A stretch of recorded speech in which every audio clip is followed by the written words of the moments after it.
이 아침에 하나님께서 우리에게 주시는 말씀 창세기 2장 되겠습니다. 창세기 2장 8절로 15절에 있는 말씀 되겠습니다. 성경 맨 앞장에 있습니다. 구약 성경.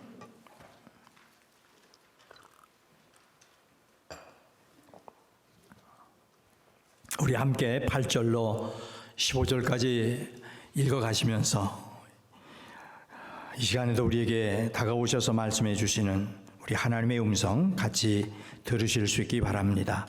같이 읽습니다. 시작. 여호와 하나님이 동방의 에덴의 동산을 창설하시고 그 지으신 사람을 거기 두시니라.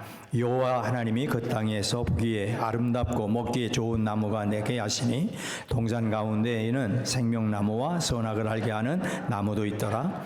강이 에덴에서 흘러나와 동산을 적시고 거기서부터 갈라져 배 근원이 되었으니 첫째 이름은 비손이라. 금이 있는 하윌라 온 땅을 둘렀으며 그 땅의 금은 순금이요 그곳에는 베들리엄과 호마노도 있으며 둘째 강의 이름은 기온이라. 구소 온 땅을 둘렀고 셋째 강의 이름은 히데겔이라. 아수로 동쪽으로 흘렀으며 넷째 강은 유브라데더라. 여호와 하나님이 그 사람을 이끌어 에덴 동산에 두어 그것을 경작하며 지키게 하시고. 아멘. 할렐루야. 우리 하나님께서 우리에게 주신 삶의 모든 것을 우리 스스로가 잘 경작하고 지키고 가꿈으로 우리의 삶이 더욱 아름답고 행복해져 갈 수 있는 그런 은혜와 복으로 우리 하나님 이 시간 우리 모두와 함께 해주시기를 주 예수 그리스도의 이름으로 간절히 축복합니다. 어제 어느 분을 만났더니 전혀 예기치 않았던 얘기를 저한테 하시더라고요. 목사님 은퇴하시면 더 예쁘게 하고 다니라고, 절 더 열심히 가꾸셔야 돼요, 그런 얘기를 하시더라고요. 그래서 여러 가지 얘기를 해주시는데 가만히 들으면서 생각하니까 맞다, 그런 생각을 해요. 우리를 갖고 가는 것은 우리 자신만을 위한 것은 아니라고 생각을 해요. 그렇죠? 예, 아름답게 내가 나 자신을 가꾸면 주변에 있는 사람들도 기분 좋지 않겠어요? 그러세요, 안 그러세요? 꼭 기억하십시오. 하나님은 우리에게 모든 것을 주시는데 저절로 되도록 만들지를 않으셨더라고요. 오토매틱이 별로 없어요. 우리의 손이 가야만 되도록 되어 있더라, 그런 얘기예요. 옛날에 어르신들이 그랬어요. 여자와 집은 뭐하게 달렸다? 가꾸기에 달렸다 그랬어요. 가꾸기에 달렸다. 여러분, 그러나 그것은 옛 어른들의 말만이 아니에요. 우리의 경험에서 나오는 얘기만이 아니에요. 성경 말씀이 그래요. 성경 말씀이.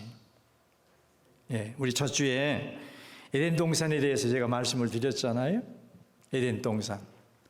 여러분, 에덴 동산은 하나님이 울타리를 둘러서 만드실 만큼 마음을 기울여 조성한 곳입니다. 그만큼 아름답고 사람이 살기에 조금도 모자람이 없는 곳이었어요. 기쁨과 환희와 즐거움과 풍요로움으로 가득한 평화의 동산, 그것이 에덴 동산이었습니다. 아주 적절한 온도와 주변에는 형형색색의 꽃들과 볼과 나비가 이곳 저곳을 날아다니고 각양각색의 새들이 여기저기서 지저귀고 셀 수 없는 동물들이 뛰놀고 각종 실과를 언제나 따먹을 수 있는 동산, 거기에 더해서 각종 금은 보화와 보석들이 가득했습니다. 오염되지 않은 생수가 흘러 4개의 강을 이루고 있었어요. 그렇게 아름다운 동산을 다 조성해 놓으시고 아주 완전한 동산을 그렇게 만들어 놓으시고 아담과 하와를 이끌어 들이시면서 주님은 뭐라고 말씀하셨나? 경작하고 지켜라 그러셨어요. 15절에 그 말씀이 나오죠. 경작하고 지켜라. 동그라미 쳐 있어요? 안 쳐 있어요? 쳐 있죠. 제가 그렇게 부탁드렸거든요. 치라고. 참 중요한 말씀이에요. 경작하고 지켜라. 예. 아무리 아름다운 동산이지만, 하나님께서 그렇게 조성해서 주신 동산이지만 내가 해야 할 뭐가 있다는 거예요? 의무가 있다는 거예요. 책임이 있다는 거예요. 그러니까 하나님께서는 우리 인생을 처음 만드실 때부터 뭘 주셨어요? 나름대로의 의무와 책임을 주셨어요. 그 의무와 책임에 등한히 하면 어떻게 되나? 에덴 동산이라도 뺏길 수밖에 없다.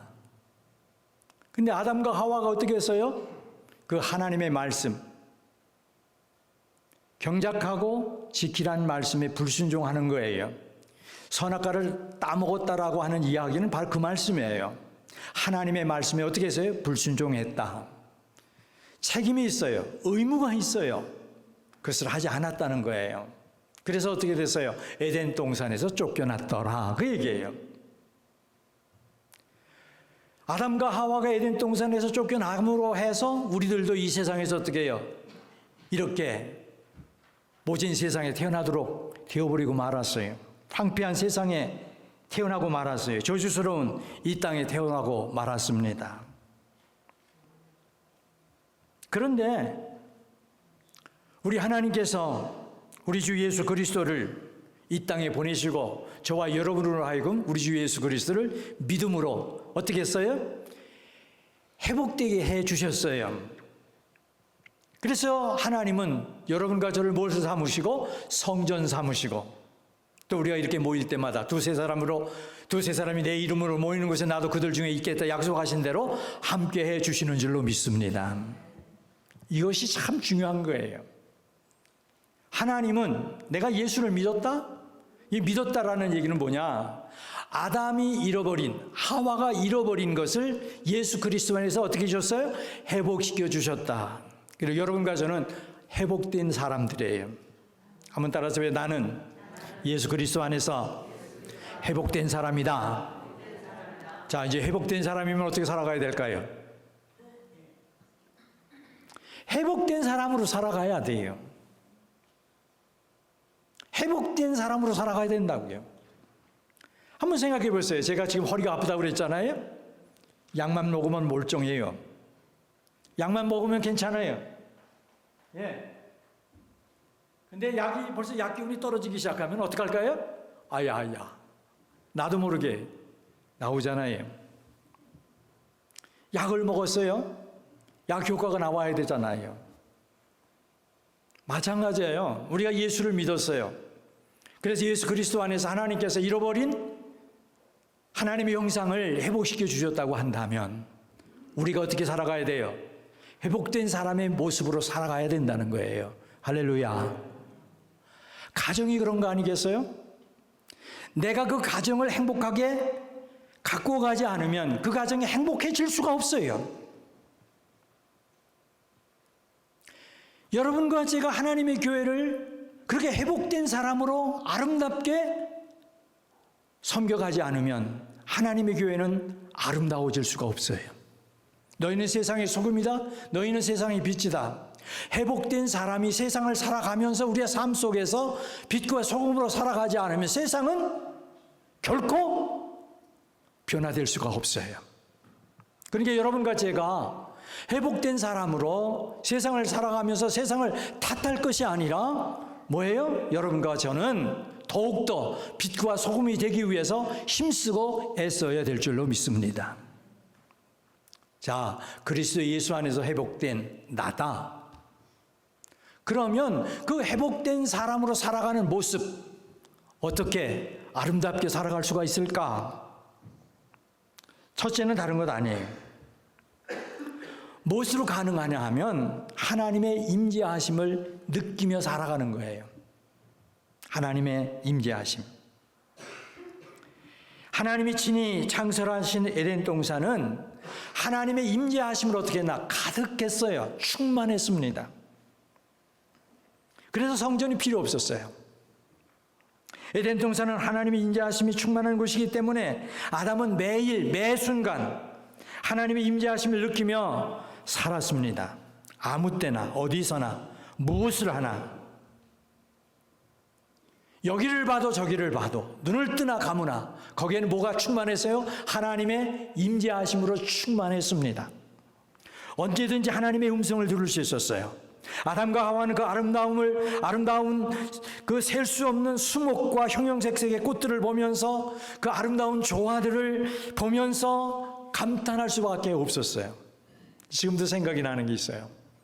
처음에 저 카나다 헐거리에서 총회가 있어서 가서 섬겼던 적이 있어요. 미국 각곳에서, 카나다에서 목사님들이 많이 몰려오셨어요. 총회가 다 끝났습니다. 총회가 끝난 다음에 거기서 어디가 가까워요? 자스퍼. 거기에 가깝잖아요. 카나디안 라키가 쪽에 가깝잖아요. 그래서 거기 가자. 그래서 목사님들이 교회 버스에 분승해서 딱 가서요. 딱. 그 아름다운 광경들이 쫙 펼쳐지자 누가 먼저 합창하자 소리도 안 했는데도 불구하고 목사님들이 일시에 주 하나님 지으신 모든 세계, 하여간 뭐 얼마나 우렁차게 퍼져나오든지 버스에서 내려놨어요. 내려놓으니까 참 아름다워라. 뭐 시키지도 않았는데 막 찬양들을 하는 거예요. 여러분, 그겁니다. 아담이 그랬어요. 하나님의 지혜와 신성과 위대함을 바라보면서 찬양할 수가 있었어요. 하늘의 해와 달과 별과 자연을 바라보며 신선한 산소를 호흡할 때마다 하나님의 임재하심을 느끼며 하나님 앞에 감사하고 노래하며 예배할 수가 있었단 말이죠. 여러분, 수영해 보셨죠? 수영. 예. 수영 못하시는 분들도 물속에 들어가 보셨잖아요. 눈 감고 물속에 들어가 보셨잖아요. 수영을 안 해도 어떻죠? 뭘 느낍니까? 수압을 느끼잖아요. 내 몸을 쫙 밀어붙이는 수압을 느끼잖아요. 그게 뭔지 아세요? 그게 왜 그렇게 되는지 아시느냐고요. 수영장에 물이 가득 차 있잖아요. 그래서 내가 거기에 들어가면 그 물들이 나를 막 감싸잖아요. 막 밀어붙이잖아요.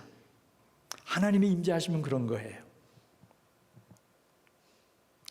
내가 은혜 가운데 하나님의 그 도우심과 은혜를 구하면서 살아가다 보면 나도 모르는 사이에 우리 하나님의 임재하심이 나를 자꾸 주장하게 되는 거예요. 여러분, 우리가 장차 들어갈 천국, 하나님의 임재하심이 충만한 곳이기 때문에 요한계시록을 보면 성전이 없어요.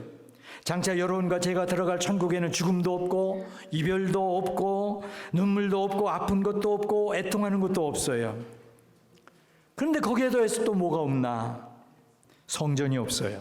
성전이 없다고 그러니까 이거 잘됐다. 주일 지킬 일도 없으니까 주일날 교회 갈 염려할 걱정 없겠구나. 그러실는지 모르겠네요. 그런 얘기가 아니라 거기는 하나님의 거룩하신 임재하심은 뭐예요? 충만하기 때문에 필요 없다는 거예요. 그러면 우리 하나님의 나라에 들어가게 되면 따로 하나님을 예배할 필요가 없이 하나님의 충만한 임재하심을 늘 느끼고 경험하면서 하나님을 찬양하고 하나님과 교제하며 예배드리게 될 것입니다. 여러분들이 이것을 기대하셔야 돼요. 그런데 여러분, 이 땅에서 우리가 예수님을 믿음으로 이미 우리 가운데, 우리가 회복됨으로 이미 우리 가운데 뭐가 이루어졌어요? 하나님의 나라가 이루어졌어요. 그런데 이 이루어진 하나님의 나라를 우리가 마음껏 누리지 못하잖아요. 온전하지 못하기 때문에.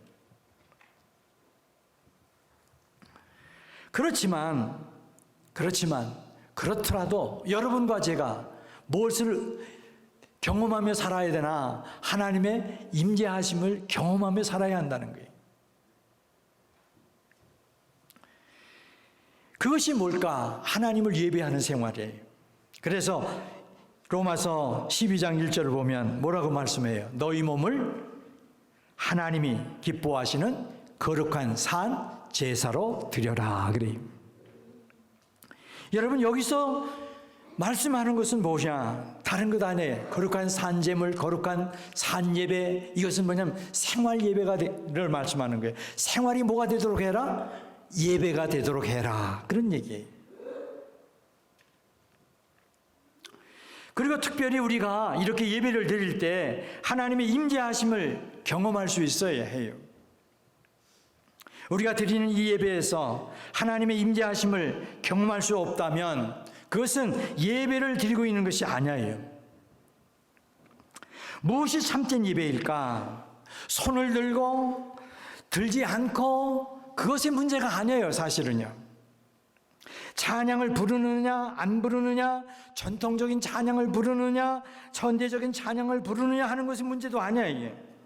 중요한 것은 뭐냐? 이 드리는 예배를 통해서 여러분과 제가 하나님이 여기 계시다, 하나님이 내 기도를 받으신다, 하나님께서 내 찬송을 들으시고 기뻐하신다, 내 헌금을 받으신다, 내 정성 내 섬김을 하나님께서 관심을 기울이시고 거기 모든 것 거기에 관심을 기울이시고 받으신다, 이런 영적인 지각이 우리에게 있어야 된다는 거예요. 여러분,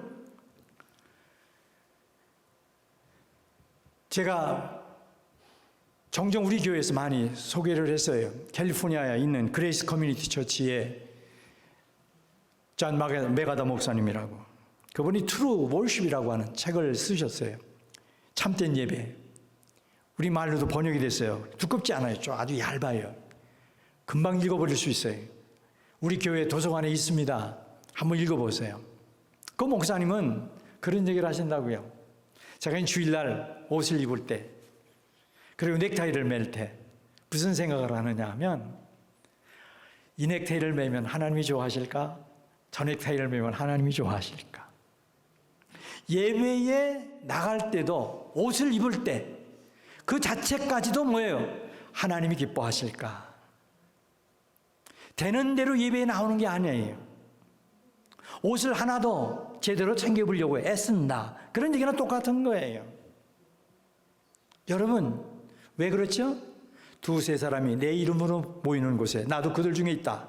그렇죠. 우리가 함께하는 예배에 누가 계시다? 우리 주님이 이 예배를 받으세요. 보이지 않으시죠? 그러나 이 가운데 함께 하셔서 우리 예배를 받으시는 하나님, 그분께 찬양을 드리고 그분께 기도를 하고 그분 앞에서 말씀을 함께 나누는, 할렐루야, 이런 의식이 우리에게 있어야 한다는 거예요. 여러분, 참된 예배는, 다시 강조합니다, 두세 사람이 내 이름으로 모이시는 곳에 그들 중에 함께 하시겠다고 약속하신 우리 주님이 함께 하고 계세요. 지금 우리 예배 가운데 우리 하나님은 함께 하시는 줄로 믿습니다. 우리 교회 주보 맨 앞에 보면 거기 시애틀 임마누엘 교회의 사명 선언이라는 게 있을 거예요. 있어요? 없어요? 있습니다. 거기 보면 제가 그랬어요. 역동적 예배, 다이나믹 워십. 이것은 다른 말로 하면 하나님께 드리는 예배를 통해 하나님의 임재하심을 마음껏 경험하며 예배를 드리자, 그런 말이. 예배의 구경꾼이 아니에요. 예배의 참여자예요. 제가 우리 교회를 건축하고 여기를 들어오려고 할 때에 아까 말씀드린 트루 월십이라고 하는 책을 중심으로 해가지고 제가 한동안 말씀을 나눴던 적이 있어요. 여러분, 예배는 운명을 가르는 거예요. 가인과 아벨의 이야기가 그런 얘기 아니에요? 예배는 우리의 운명을 좌우하는 거예요. 그만큼 예배가 얼마나 중요한지 몰라요. 저는 이런 이유로 저희 시애틀 임마누엘 교회에 하나님의 임재하심이 늘 충만해서 이 교회를 찾는 모든 이들이 교회의 문을 열고 들어오는 순간, 그리고 여기서 머리 숙이는 순간, 그렇게 이전에 임재하고 계시는 하나님의 임재의 영광을 강력하게 경험하게 해달라고 새벽마다 기도해요. 하나님 아버지, 솔로몬이 성전을 지어놓았을 때, 그리고 입당을 할 때에 쉐키나의 영광, 하나님의 영광의 구름이 가득했던 것처럼 우리 시애틀 임마누엘 교회가 이 땅에 존재하는 그 순간, 그날까지 하나님의 이 쉐키나의 영광이, 임재의 영광이 좀 가득하게 해 주십시오. 인생이 힘든 심령이 찾아왔을 때 그 하나님의 영광을 경험하며 인생의 그 어려운 문제도 해결되게 해주시고, 병든 심령들도 하나님의 임재의 영광을 경험함으로 그 병에서 자유를 얻게 하시고, 실패한 영혼도 이전을 찾아 나와서 새로워지는 놀라운 역사를 경험하게 해주십시오. 그것이 저희의 기도고 간절한 소망이에요. 가끔 말씀을 전하다 보면 그런 분들이 있어요. 말씀을 듣는 중에 눈물을 흘리시고 힘들어하시는 분들 계세요. 그리고는 조용하게 저에게 개인적으로 말씀하시는 분들 계십니다. 말씀을 듣는 순간 나도 모르게 지난날 허물이 막 드러났어요. 감당할 수 없는 슬픔이 복받쳐 올라올 때 주님의 손처럼 두 손이 자기를 감싸 안으며 그 모든 곳에서 자기가 편안함을 경험할 수 있었습니다. 그런 얘기를 가끔 들려주시는 분들이 계세요. 여러분 그렇습니다. 하나님의 임재의 영광을 강력하게 경험하면 여러분 우리에게 놀라운 역사가 일어나요. 그런 역사 가운데 첫 번째 역사가 뭘까? 몇 가지만 얘기를 한다면 여러분 무엇보다도 하나님의 임재하심을 경험하면 어둠의 영이 떠나가요. 어둠의 영이. 왜? 하나님은 빛이시기 때문에 빛 대신 하나님의 영광의 빛으로 임재하시면 어둠의 세력은 떠나갈 수밖에 없습니다. 삶으로, 생활로, 여러 가지로 우리가 시달리는 어둠들이 있잖아요. 염려가 있어요. 걱정이 있어요. 근심이 있어요. 고통이 있습니다. 아픔이 있습니다. 그런데 하나님의 임재의 영광이 나를 주장하게 될 때 그 모든 것에서 나는 자유할 수가 있는 거예요. 둘째로 하나님의 임재하심이 임하면 애통하며 회개하는 역사가 일어나는 거예요. 조금 전에도 말씀을 드렸죠. 그리고 이사야서 6장을 보면 또 분명하게 우리에게 말씀해 주는 게 있잖아요. 하나님의 임재의 영광을 보게 된 이사야 어떻게 했습니까? 화로다. 나여 망하게 되었도다. 나는 입술이 부정한 사람이요 나는 입술이 부정한 백성 중에 거주하면서 만군의 여호와신 왕을 배웠음이로다. 그는 자기의 죄됨을 볼 수가 있었어요. 하나님의 거룩하신 임재하심 앞에서.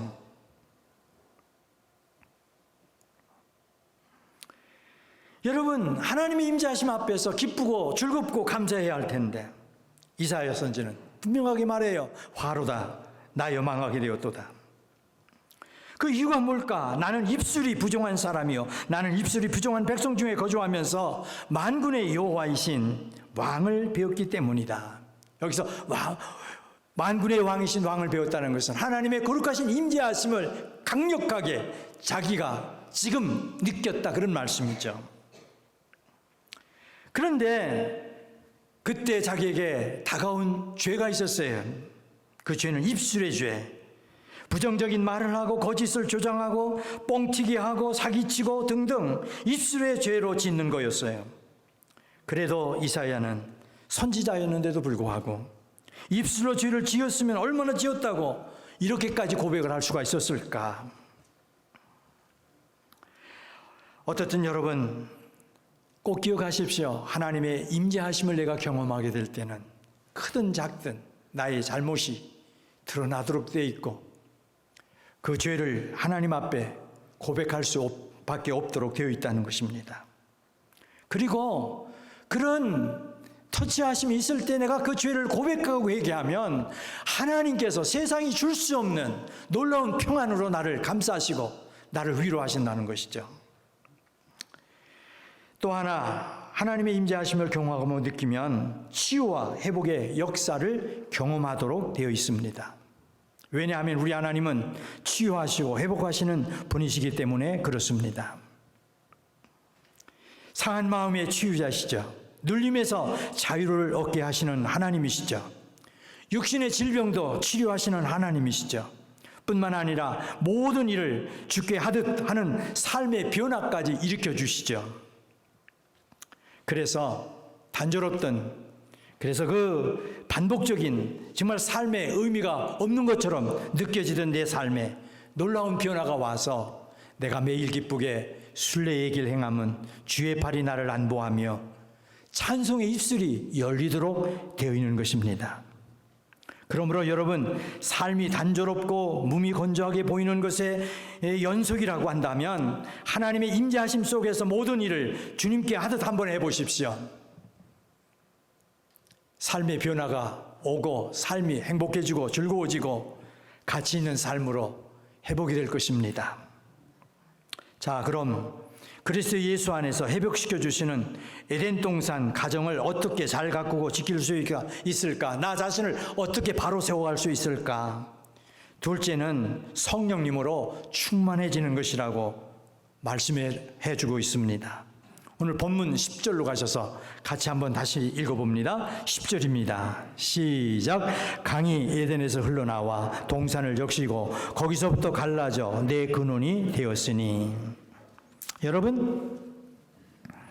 여러분의 모든 상상력을 한번 동원해 보십시오. 그리고 하나의 이미지를 만들어 보십시오. 여기 아름다운 동산이 있습니다. 우리 뒤 제 강단이 여러분들이 앞에서 이렇게 보면은 아름답죠? 예, 참 아름다워요. 저는 오늘도 이렇게 앉아서 아침에 나와서 기도를 하고 앞을 이렇게 내다보는데 너무너무 아름다워요. 아마 흔치 않을 거예요. 저는 지금도 지난주에도 어디서 그런 얘기를 했습니다만 저희 교회를 건축할 때 하나님께서 이 아이디어를 제게 주신 것이 얼마나 감사한지 모른다고 그런 고백을 해요. 지금도 그래요. 교회를 건축하는 이 플랜이 없었어요. 전혀 없었던 거예요. 근데 건축하는 중간에 이 플랜이 딱 생기는 거예요. 그래서 짓는 사람한테 부탁을 했어요. 여기를 이렇게 할 수가 없겠냐고 그림으로 그려줬더니 이게 플랜에 없는 거기 때문에 이것을 이렇게 하려고 하면 돈을 더 내래요. 얼마 주랴, 얼마 더 필요하냐 했더니 요거 이렇게 하는데 그러니까 몇 년 전에, 20 몇 년 전에 이 3,000불 내라고 그러더라고요. 그땐 돈이 없었어요, 교회에, 재정이. 그래서 포기하려고 하는데 한국에서 아들 셋 유학시키러 데리고 와서 우리 교회 나오시는 분이 계시는데 그때 마침 방문하셨어요. 대구 분이었는데 예배를 드리고는 그러셨는데 내가 고민하는 것을 보더니만 저보고 하는 말이 제가 하겠습니다 그러더라고요. 그분이 이걸 하셨어요. 너무 아름답잖아요. 자, 여러분, 에덴 동산 한번 상상해 보세요. 그려집니까? 에덴 동산이 있어요. 아름다운 에덴 동산이 있어요. 그려보세요. 그런데 에덴 동산에서 시작된 이 강이 있어요. 강들이 있습니다. 강들이 에덴 동산을 적시고 마침내 네 갈래로 갈라져서 네 강의 근원이 되잖아요. 네 강의 근원이 돼요. 즉 에덴 동산에서 무슬이 솟아나서 동산을 적시고 네 강으로 흘러가서 네 강의 근원이 되었습니다. 그런데 이 네 강이 흘러가는 곳마다 풍요한 비옥함 이것이 있어지는 거예요. 에덴 동산이 하나님께서 조성하셨는데 그 에덴 동산이 그렇게 아름답게 가꾸어져 갈 수 있었던 이유 중에 하나가 뭐냐? 가장 중요한 요인은 강이에요. 강. 첫 번째 강은 비손인데 그곳에는 금뿐만이 아니라 순금과 다른 보석, 베델리엄과 호마노도 있었다고 말씀해 주고 있어요. 그리고 세 번째 강과 네 번째 강은 히데겔과 유브라데인데 고대 메소포타미아 문명의 발상지가 됐죠. 에덴 동산에서 흘러간 이 물이 네 강의 근원지가 되었는데 이 물이 흘러가는 곳마다 모든 것이 어떻게 했나? 풍부하고 비옥함의 근원이 되었다. 이렇게 말씀해 주고 있어요. 여러분, 우리가 역사를 통해서 공부했잖아요. 고대 문명의 발상지는 다 뭐예요? 물이 있는 곳이에요. 그런데 구약 성경에서 물은 뭐나 생명을 주는 것으로 묘사가 되고 있어요. 물은 생명이다. 근데 에스겔서 47장을 보면 성전 동편 문지방에서부터 생명의 물이 흘러나오기 시작한다고 하는 말씀이 나와요. 그리고 그 물이 제단을 거쳐서 그것이 유대 광야로 흘러 유다 광야를 지나 죽음의 바다인 지금의 사해죠. 사해까지 흘러가죠. 그런데 에스겔서 47장 9절을 보면 이 강물이 이르는 곳마다 번성하는 모든 생물이 살고 또 고기가 심이 많으리니 이물이 흘러 들어가므로 바닷물이 되살아나겠고, 이 되살아난다는 게 참 중요한 말씀이에요. 이 강이 이르는 각처의 모든 것이 살 것이다 말씀해 주고 있어요. 에스겔서 47장 9절이죠. 이 강물이 이르는 곳마다 번성하는 모든 생물이 살고 또 고기가 심이 많으리니 이 물이 흘러 들어가므로 바닷물이 되살아나겠고 강이 이르는 각처의 모든 것이 살 것이다, 살 것이다, 살 것이다. 계속 그렇게 말씀해 주고 있어요. 얼마나 신비한지 몰라요. 이 생명의 물이 광야로 흘러가니까 풀 한 폭이 없었는데 풀이 나요. 강둑에 나무가 자라요. 죽음의 바다 사이가 살아나서 물고기가 다시 떠났던 물고기가 돌아와서 튀기 시작해요. 어부들이 돌아와서 배를 띄우고 그물질을 합니다. 죽었던 모든 식물이 살아나 번성하게 되고 모든 것이 살아나 생명력이 넘치게 된다는 거죠. 그럼 이 물이 뭘까? 이 물이 뭘까? 바로 성령 하나님을 말씀해 주고 있는 것입니다. 그래서 예수님은 요한복음 7장에서 이 성령님의 역사를 생수의 강으로 말씀해 주셨어요. 요한복음 7장 37절 39절이죠. 명절 끝날 곧 큰 날에 예수께서 서서 외쳐 이르시되 누구든지 목마르거든 내게로 와서 마시라. 나를 믿는 자는 성경의 이름과 같이 그 배에서 생수의 강이 나오리라. 이는 그를 믿는 자들이 받을 성령을 가리켜 말씀하신 것이라. 아멘. 예수 믿으시죠? 분명히 말씀하세요. 예수 믿을 사람들이 받을 무엇을 말하는 것이다? 성령을 말씀하신 거다. 그래요. 그게 뭐라고요? 생수래요. 성령님이래요. 성령님은 살리시는 영이십니다. 살리시는 일을 하십니다. 그런데 성경을 보면 이 성령님의 역사를 활활 타오르는 불로, 솟아나는 샘물로, 흘러넘치는 불로 아주 역동적으로 말씀하세요. 역동적으로. 에덴 동산에서 시작한 이 강도 그런 거예요. 동산을 적시고 네 갈라로 갈라져서 네 강의 근원이 되었어요. 그리고 그 강의 근원을 따라서 모든 비옥함과 풍요로움을 가져다 주었어요. 그러므로 여러분, 에덴 동산을 회복한다는 것은 생수의 강이 우리 안에 충만하여 흘러 넘치는 것을 말해요. 아니, 에덴 동산에 이 강물이 있었다라고 하는 이 말씀은 뭐냐? 아니, 우리가 예수를 믿어서 이뤄진 것을 회복했다고 하는 이것이 의미하는 것이 뭐냐? 그것은 다른 것이 아니라 에덴 동산에 이 물의 근원을 주신 것처럼 여러분과 저의 심령 속에 누구를 주셨다? 성령 하나님을 주셨다. 할렐루야. 성령님이 계시다. 그런 말씀이에요. 그러나 그것으로 만족해서는 안 된다는 거예요. 성령으로 어떻게 해야 된다? 충만함을 누려야 한다. 그런 말씀이에요. 충만이 뭐예요? 죄충만이 아니에요. 여기서 말씀하고 있는 충만은 뭐예요? 흘러 넘치는 것을 말해요. 밑바닥에 그저 깔리는 정도가 아니에요. 밑바닥에 근근히 깔리는 것으로는 흘러 넘칠 수가 없어요. 그릇 꼭대기 9가지 차고 넘쳐야 흘러 넘칩니다. 그러므로 성령님으로 충만함을 받으면 어떻게 될까? 반드시 성령님의 충만하심은 흘러가도록 되어 있다. 그래서 어떻게 해요? 쉬지 않고 일하시는 성령님과 함께 어떻게 뛰고 가고 걷고 말하고 행동하고 기도하고 찬양하고. 성령 충만하심을 받으면 나 홀로 만족하고 나 홀로 좋아하고 그게 그럴 수가 없다는 거예요. 여러분, 성령님으로 충만하심을 받았으면 그 충만하심이 다른 사람에게 영향을 끼쳐야 돼요. 어떤 영향? 좋은 영향을 끼쳐야 합니다. 충만함은 나에게 가득 채워져서 흘러넘치는 것을 말합니다. 그런데 잘못 이해하면 성령님으로 충만하심을 입은 것을 느낌과 감정으로만 생각하는 경향들이 있어요. 특별히 한국교회 그리스도인들에게 이 경향이 많습니다. 나 은사 받았어. 랄랄랄라. 아닙니다. 그 이상이어야 합니다. 넘쳐나야 되는 거예요. 다른 사람들에게 선한 영향력을 강력하게 끼칠 수 있어야 되는 거예요. 성령 하나님으로 충만하심을 입으면 느낌과 감정도 달라지고 영향력도 달라집니다. 감정의 문제만이 아니에요. 꼭 기억하십시오. 내 감정, 내 의지를, 내 생각, 내 눈동자를, 내 입술을, 내 손과 발을 어떡하나 내가 원하는 대로가 아니에요.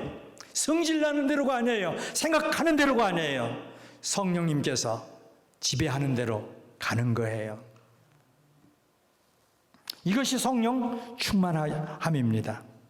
에덴 동산에서 흘러가는 물이 4개의 강의 근원이 되었던 것처럼 여러분, 그리스도 예수 안에서 회복감을 입은 여러분과 저는 성령님의 충만하심을 입어서 성령님의 지배 아래서 나 자신도 다듬어 가야 돼요.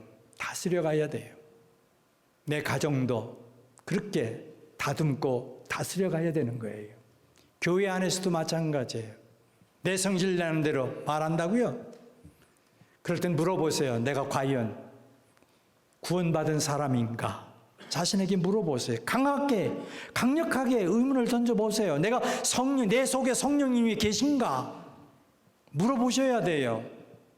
그리고 어떻게 해요? 아니면 주님 앞에 무릎을 꿇어야 될 줄로 믿습니다. 그렇잖아요. 저는 지금까지 목회를 하면서 가장 불쌍한 사람들이 누군지 아세요? 드나드는데 도대체 믿는 거야, 안 믿는 거야? 예수가 있는 사람이 없는 사람이야? 난 몰라요. 나는 판단할 수는 없어요. 그러나 그렇잖아요. 술 취하지 말라. 이는 방탕한 것이니 성령의 충만을 받으라. 이게 닮았단 말이에요. 술 먹은 사람은 술 먹은 주종하잖아요. 표시가 나잖아요. 냄새도 풍기고 갈치자 걸음 걷고. 근데 성령 충만한 받은 사람도 어떻게 해요? 표시가 난다는 거예요. 예수의 향기를 나타내요. 술 냄새가 아닌 예수의 냄새를 나타내는 거예요. 말이 달라져요. 행동이 달라져요. 교제의 방법이 달라지는 거예요. 섬김의 모습이 달라지는 거예요. 과연 나에게 그런 변화가 있는가? 없다고 한다면 여러분, 왜 교회의 문턱만 밟고 왔다 갔다 해요? 이왕이면 성령 충만 받아서 성령의 지배 아래서 변화된 모습으로 하나님의 영광을 선포하며 다닐 수가 있어야 되지 않겠어요? 응? 그래요, 안 그래요? 정말 예수 믿는 사람이어야 되잖아요. 그런 모습으로 살아갈 수 있어야 되지 않겠어요?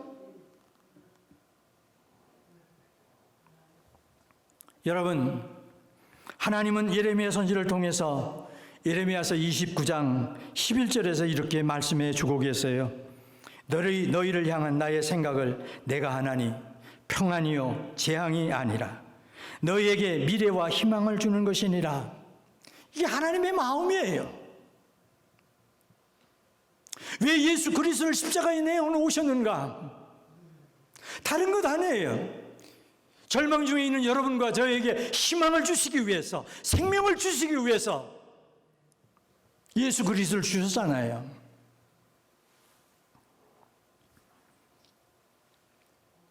너희를 향한 나의 생각을 내가 하나니 평안이요 재앙이 아니라 너에게 미래와 희망을 주는 것이니라. 이 말씀은요, 하나님의 백성의 죄로 인해 예루살렘에서 바벨론으로 사로잡혀가 있지만 그럼에도 불구하고 거기서 우리 하나님은 뭐라고 말씀하시는지 아세요? 너희들이 너희 죄로 포로로 잡혀가서 거기서 살고 있지만 거기서 집을 지어라, 거기서 살며 텃밭도 가꿔라, 열매도 먹어라, 아내를 맞아서 자녀도 낳고 너희 아들 딸도 시집가 장가가서 자녀를 낳게 하고 거기서 번성하고 줄어들지 아니하게 하라.